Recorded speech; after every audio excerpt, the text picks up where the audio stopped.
काय मित्रांनो, आपण आज डबल बाबाला भेटायला आलेलो होतो. तुम्ही समजायचं म्हणणं होतं की तू बाबाला भेटतो का नाही, डबल बाबाला काय देतो. बाबाचा ऍक्सिडेंट झालेला आहे. मी सध्या गावाकडे होतो बरेच दिवस. तुमच्या सर्वांचे मेसेज होते की तू बाबाला भेटला का नाही, तू काय बाबाला मदत करतो का नाही. बाबा मी मदत करतो का नाही. पण बाबा तुम्हाला लागलं कुठं.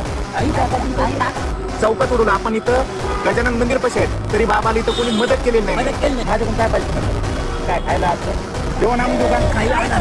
काय काय मला बरेच जण म्हणले तू बाबाला मदत करत नाही, आजीला मदत करत नाही, काय पाहिजे जेवण काय तिथे फक्त गरीबाला बी मदत करा. बाबाला इथं उडवलं होतं, कोणीच आलं नाही मदत काय.